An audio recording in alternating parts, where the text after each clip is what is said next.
5 વાગે હું સૂતો હતો અને અત્યારે 8:45 ઉઠો. 1 થી 1.5 વર્ષ પછી તબિયત ખરાબ થઈ છે. તો તમને પણ ક્યારે એવું થાય કે કાંઈ શરીરમાં પ્રોબ્લેમ છે તો તરત જ ડૉક્ટર પાસે જઈ આવજો.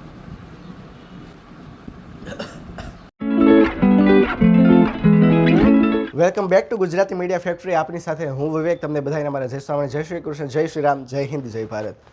સો તમને મારા અવાજ ઉપર અને ફેસ ઉપરથી લાગતું હશે કે તબિયત થોડીક ખરાબ છે, અને હકીકતમાં હું હજુ ઉઠ્યો છું અને રાતે મને એવું લાગતું હતું કે સવારે થશે એટલે કંઈક થવાનું છે, અને મને તાવ આવ્યો. લગભગ 1 થી 1.5 વર્ષ પછી તબિયત ખરાબ થઈ છે. સો પહેલાં તો મારે અત્યારે ડૉક્ટર પાસે જઈ દવા લઈ આવું, અને પછી આજની એક પણ રીલ પેન્ડિંગમાં નથી પડી. આજે એકેય રીલ નથી. સો ને અત્યારે વાગ્યા છે 9:40 જેવું થયું છે, એટલે વેદાંતના ઘરે જઈને મારે શૂટ કરવાનું છે અને આજે રીલ અપલોડ પણ કરવાની છે. કારણ કે છેલ્લા 1.5 વર્ષથી અમે કોન્ટેન્ટ ક્રિએશન શરૂ કર્યું છે ને એક પણ ગેપ પડવા દીધો નથી. દરરોજ કન્ટિન્યુ અમે રીલ્સ અપલોડ કરીએ છીએ. સો જોઈએ હવે બોડી સાથ આપે તો દવા લઈશું, કે પછી સારું થઈ જાય તો વેદાંતને ત્યાં જઈ અને શૂટ કરીશ. દવાખાને તો આવી ગયો હશે. હું પહેલેથી બાળપણથી જ નાનો હતો ત્યારથી અહીંયા આવું છું, અને અત્યારે સર અંદર એક બીજા પેશન્ટ છે, સો એનું ચેકઅપ કરે છે, એટલે હું વેઇટિંગમાં છું. હવે અંદર જઈને હું બતાવું કે કઈ રીતનું ચેકઅપ થાય છે. નોર્મલી ફીવર જ છે.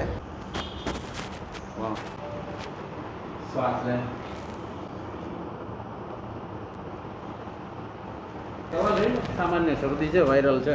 હું વર્ષોથી અહીંયા જ આવું છું. નાનપણથી જે કાંઈ પણ થાય એટલે બેઝિકલી આ સર પાસે જ આવું છું. સો હવે મેડિસિન લઈને પછી ઘરે જઈને ફ્રેશ થવું ને પછી શૂટને એવું કરવાનું છે આજે. તો હવે શું કરવાનું છે, જો મજા હોય તો શૂટ કરીશ, અધરવાઇઝ જોયું જાય. હાલ હું ઘરે જ આવશું. મેડિસિન લઈ લીધી છે અને નોર્મલી કફ, શરદી, ઉધરસ અને ફીવર છે. તમને પણ ક્યારે એવું થાય કે કાંઈ શરીરમાં પ્રોબ્લેમ છે તો તરત જ ડૉક્ટર પાસે જઈ આવજો. ખોટી રાહ ના જોતા, કારણ કે ઘણા એવા કેસ મેં જોયા છે કે નાનું હોય અને એને એમ હોય કે ઘરે થોડુંક કંઈક કરીશું તો સારું થઈ જશે, અને પછી એમાંથી મોટું કંઈક રોગ થઈ જાય છે. હવે હું ફટાફટ થઈ જાઉં છું ફ્રેશ, પૂજા કરી લઉં છું, અને પછી થોડો ઘણો નાસ્તો કરી, દવા પી અને કોન્ટેન્ટની પ્રિપરેશન કરું, અને પછી શૂટ કરવાનું છે. 20 minutes later. ફાઇનલી ફ્રેશ થઈ ગયો છું, અને હવે જલ્દીથી પૂજા કરી લઈએ, કારણ કે પૂજા કર્યા પછી જે સ્ક્રિપ્ટિંગ ને બધું છે કામ કરવાનું છે.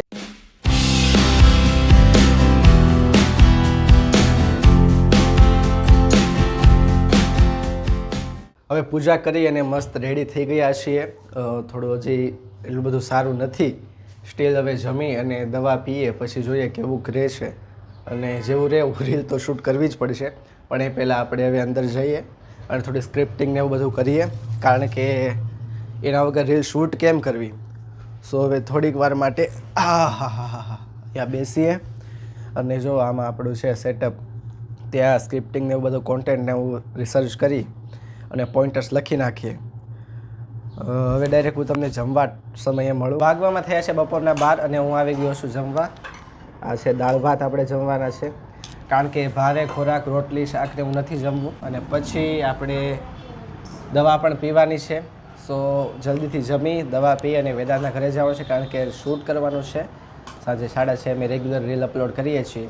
સો 3 થી 4 કલાક તો શૂટ કરતાં એડિટ કરતાં થશે, માટે જલ્દીથી જમી, દવા પી અને જાઓ વેદાંતના ઘરે.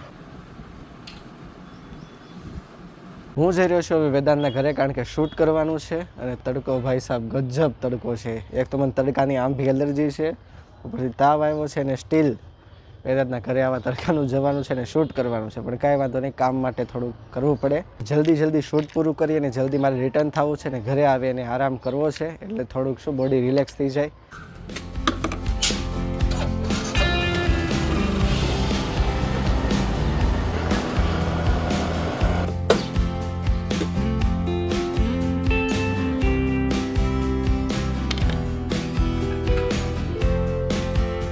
તો અહીંયા આવ્યો અને અડધી પોણી કલાક જેવું થઈ ગયું, અને રેસ્ટ કરી લીધો છે, અને હવે શૂટ કરવું છે. અને શૂટ કરી અને પછી થોડોક મારે આરામ કરવો છે, કારણ કે મજા નથી. સો જલ્દીથી શૂટ કરું અને પતાવું, અને પછી જોઈએ આગળ શું કરવાનું છે, કારણ કે મને નથી ખબર. મજા નથી ને એમાં આખું ખબર નથી પડતી કામ કરવાની. પણ આજની રીલ આપણી પાસે નથી, એટલે આવું પડ્યું, શૂટ કરવી પડી. કારણ કે આપણે 1.5 વર્ષથી કન્ટિન્યુ ચાલુ રાખ્યું છે અને એક ગેપ નથી પડવા દીધો. સોશિયલ મીડિયામાં ગ્રો થવા માટે કન્સિસ્ટન્સી વેદાંત જરૂરી છે કે નહીં? તો કેટલા ટાઈમ થયા કન્ટિન્યુ કરી છો? મારે લગભગ 18 ડેઝથી આ છે, 80 દિવસથી રીલ રોજ ચેક આવે છે. અને કેટલા ફોલોઅર્સ થઈ ગયા? 50 કે થઈ જશે એક દિવસમાં. એટલે કન્ટિન્યુઅસ એમાં વેદાંત હિન્દીમાં બનાવે છે, એનું સોશિયલ ક્રાઉડ પેજ છે અને અમારું આપણે જે આ ગુજરાતી મીડિયા ફેક્ટરી છે. સો એને 80 દિવસમાં 50 કે 50,000 ફોલોઅર્સ હમણાં કમ્પ્લીટ થઈ જશે અને અમારે 1.5 વર્ષ જેવું થયું ત્યારે આપણે 8 લાખ જેટલા થયા. સો જેને પણ સોશિયલ મીડિયામાં ગ્રો થવું હોય, કન્સિસ્ટન્સી રાખો, એ બધી વાત આપણે પછી કરશું. પહેલાં શૂટ કરીને પછી મારે આરામ કરવો છે, કારણ કે આખું શરીર વીકનેસ છે અને પછી શરદી થઈ ગઈ છે બધું. કાંઈ નહીં, શૂટ કરીને પછી જોઈએ. સો બીજી રીલ શૂટ કરીએ છીએ, કપડાં ચેન્જ કરી લીધા છે. તો અત્યારે એક રીલના બીરોલ્સ તો લેવાઈ ગયા છે અને હવે બીજા રીલના બીરોલ લઈએ છીએ. થોડું સેટઅપને એવું ચેન્જ કરીએ છીએ અને બસ આ થાય પૂરું. પછી આપણે કરવાનું છે એડિટિંગ. વિડીયોઝ બધા કમ્પ્લીટ થઈ ગયા છે અને હવે લાઇટ્સને એવું બધું ઓફ કરી અને પછી આ બધું હંકેલી લઈ અને પછી કરવાનું છે એડિટિંગ. ફાઇનલી બધું શૂટ કમ્પ્લીટ થઈ ગયું છે, બીરોલ્સ પણ લેવાઈ ગયા છે અને વાગ્યા છે અત્યારે 2:30. સો આજની રીલ બધા એડિટ કરતાં કેટલો સમય મિનિમમ? 4.5 જેવું થઈ જશે, 2 કલાક. એટલે નોર્મલી ટૂંકમાં એવરેજ કેટલો ટાઈમ જોઈએ એડિટિંગ કરવા માટે? 1.5 થી 2 કલાક આપણે એવરેજ છે અને જો સ્માર્ટફોનનો રિવ્યૂ હોય તો 3.5-4 કલાક. તમને જો ના જોયું હોય ને તો આની પહેલાંનો વિડીયો હતો એક, એ વ્લોગમાં ખરેખર ખૂબ મિનિમમ 3 થી 4 કલાક થઈ હતી એક રીલ એડિટ કરવા માટે.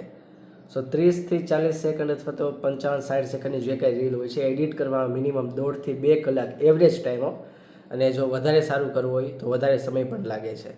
સો હવે બસ જો રીલ એડિટ કરીએ છીએ અને હવે આગળ શું કરવાનું છે મને પણ નથી ખબર. સો હું ક્યારે ઘરે જઈશ એ જોઈએ. એડિટ વહેલી થઈ જાય છે કારણ કે નોર્મલ છે.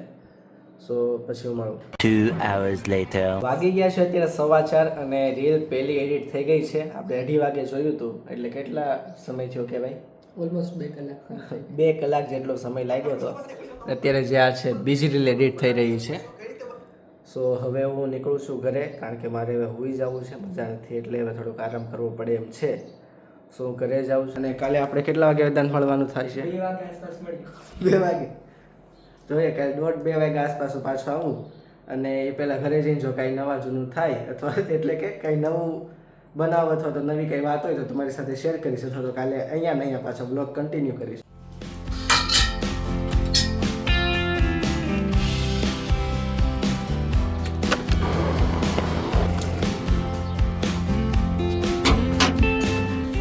ભાઈ સાહેબ એકદમ કાળો તડકો હોય, 4:30 વાગ્યા, કેટલો તડકો, માંડ ઘરે પડ્યો.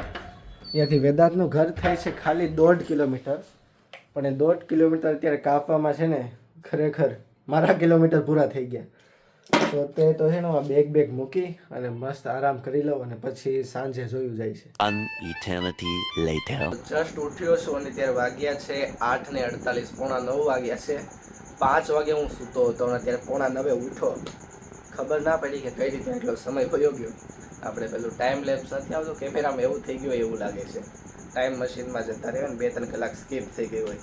હવે ખબર નહીં આટલું બધું કઈ રીતે સૂતો રહ્યો. મમ્મીએ ત્યારે મને જગાડ્યો કે જમવાનું છે, ત્યારે તો અત્યારે હું જાગ્યો, બાકી હજુ હું સૂતો હોત. સો હોપફુલી હવે કાલે સારું થઈ જાય તો સારું છે. અત્યારે થોડુંક પાછું મતલબ ફીવર જેવું છે. હવે દવા લઈશ અને પહેલાં હું જમીશ ખીચડીને એવું થોડુંક, હવે ખબર નહીં જે બનાવ્યું હોય, અને પછી શું થાય છે કાલે સવારે જો કમ્પ્લીટ થઈ જાય તો સારું. અત્યારે હું જમવા જાઉં છું, તો શું જમવું છે કહું. સો અત્યારે જમવામાં છે ખીચડી, સાવ સાદું ભોજન છે. આટલી થોડી ખીચડી જમવી છે ને પછી દવા લઈ લેવી છે અને પછી આરામથી મસ્ત સૂઈ જવું છે. The next day. Good morning everyone. So અત્યારે વાગ્યા છે સવારના 9:30 અને હું નાહી ધોઈને ફ્રેશ થઈ ગયો છું. કાલ કરતાં તબિયત ઘણી સારી છે, પણ શરદી થોડીક વધી ગઈ છે. ગળું જે છે વધારે થોડુંક આમ પકડાઈ ગયું છે. તમને મારા અવાજ ઉપરથી લગભગ ખ્યાલ આવી જતો હશે. સો આજના દિવસે હું હવે સ્ટુડિયોએ નહીં જાઉં, વેદાંતના ઘરે નહીં જાઉં, કારણ કે કાલે રીલ શૂટ કરી લીધી હતી અને આજે જમી અને થોડોક આરામ કરી લઈએ એટલે તબિયત એકદમ રેડી થઈ જાય. મેડિસિન્સ ને એવું બધું લઈ લઈએ. હવે ડાયરેક્ટ જમવાનું છે. જમવામાં નોર્મલી આપણે સાદું જે ભોજન છે એ જ લેશું, કારણ કે હજી તબિયત એટલી સારી નથી થઈ.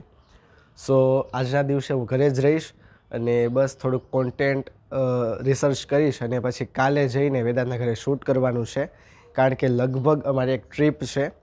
એ ટ્રીપ કેટલી તારીખે છે ને ક્યાં જવાનું છે હજુ ફાઇનલ નથી થયું, એટલે હું તમને ડિસ્ક્લોઝ નહીં કરી શકું.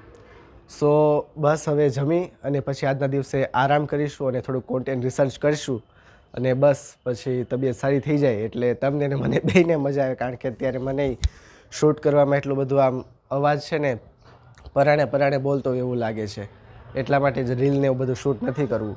સો હવે જમી દવા લઈ અને પછી થોડુંક કામ કરીશું. હું આવી ગયો છું જમવા માટે અને જમવામાં છે આપણું સાદું ભોજન મગભાત.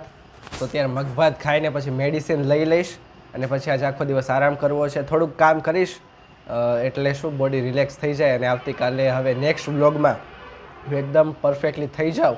સો બસ અને વ્લોગને અહીંયા હું એન્ડ કરું છું. તમને બધાને મારા જય સ્વામી, જય શ્રી કૃષ્ણ, જય હિન્દ, જય ભારત. અને જો તમને મજા આવી તો લાઇક, કોમેન્ટ, શેર, સબસ્ક્રાઈબ જે આવતો હોય કરી દેજો અને મળીએ નેક્સ્ટ વ્લોગમાં.